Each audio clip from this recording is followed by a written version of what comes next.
Painted, painless learning. હવે આ દાખલાની અંદર પેલા સાદું રૂપ આપવું પડશે. સાદું રૂપ આપીને પછી રકમ બનશે. રકમ અધૂરી છે એવું સમજો. અહીંયા છેદમાં x છે ને, આ x ને છેદમાંથી શું કરવા પડશે? આપણે કાઢવા પડશે. પછી રકમ બનશે. ધ્યાન રાખજો, y બરાબર 1 વત્તા 1 ના છેદમાં 3 વત્તા 4 ના છેદમાં x. Hello, y is equal to શું કરશું? તો કે x ને આપણે છેદમાંથી કાઢવાનું છે. છેદમાંથી કાઢવા માટે કોની હારે ગુણાકાર કરશું? 3 સાથે અને 2 સાથે. એટલે 1 વત્તા 2x, x નો ગુણાકાર 3 હારે થાય 3x પ્લસ 4. હવે આપણે ચોકડી ગુણાકાર કરશું, કારણ કે આ ખાલી 2x ના છેદમાં છે. આપણે કોમન પદના છેદમાં લાવવું છે. તો આનો ગુણાકાર કોની હારે કરશું? આપણે 1 સાથે. તો y બરાબર 3x વત્તા 4 ને 1 હારે ગુણો એટલે 3x વત્તા 4 જ આવે, વત્તા 2x. એના છેદમાં કેટલા થાય ભાઈ? તો કે એના છેદમાં 3x વત્તા 4. તો y બરાબર 3x માં 2x નાખો એટલે કેટલા થાય? 5x પ્લસ 4 એના છેદમાં 3x વત્તા 4. આ તો આપણને y ની કિંમત મળી. હવે ખબર પડે કે અંશ અને છેદમાં રકમ છે એટલે ભાગાકારનો નિયમ આવે. આવે કે ન આવે?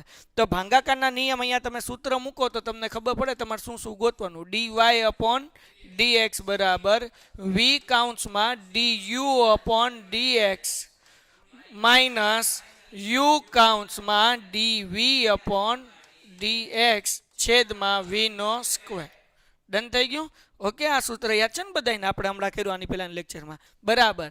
આપણી આગળ v તમને ખબર છે, જે અંશમાં હોય એને શું કહેવાય? u કહેવાય. 5x વત્તા 4 આ v છે, એને કહેવાય 3x વત્તા 4. હાલો, ક્લિયર થઈ ગયું? કિંમત મૂકવાની. v બરાબર કેટલા છે? તો કે 3x પ્લસ 4. પણ du અપોન dx તો આપણે ગોતવું પડશે ને.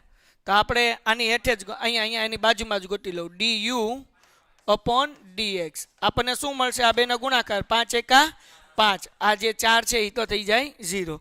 dv અપોન dx શું મળશે આપણને? 3. હાલો, ક્લિયર થઈ ગયું? ડન થઈ ગયું?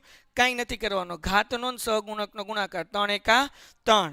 x ની 1 ઘાત છે, 1 જાય એટલે શું થઈ ગયું? 0. એટલે x આવે નહીં, જેની પાછળ x નથી એની કાંઈ વેલ્યુ નથી. સમજાઈ ગયું? એટલે હવે ચિંતા નહીં કરતી. હવે જો v બરાબર આપણે લીધું હતું 3x વત્તા 4. du અપોન dx એનો જવાબ કેટલો આવ્યો આપણને? 5. માઇનસ u બરાબર આપણે શું લીધું છે? 5x વત્તા 4 અને dv અપોન dx શું જવાબ મળ્યો છે? 3 છેદમાં v નો સ્ક્વેર. v શું છે ભાઈ? 3x વત્તા 4 એનો સ્ક્વેર. અહીંયા છે ને v બરાબર. હાલો, હવે સાદું રૂપ આપી દઈએ. આ 5 નો ગુણાકાર 3 સાથે કરો એટલે 5 તેરી 15x વત્તા 5 ચોક 20 માઇનસ 5 તેરી 15x પછી પ્લસ માઇનસ માઇનસ 4 તેરી 12 એના છેદમાં શું કરવાનું? 3x પ્લસ 4 એનો સ્ક્વેર. 15x ઉડી ગયા. હવે 12 માંથી 20 માંથી 12 જાય, કારણ કે વચ્ચે ઓછે ઓછા થાય એટલે કેટલો જવાબ આવે? 8. અને છેદમાં 3x પ્લસ 4 એનો સ્ક્વેર.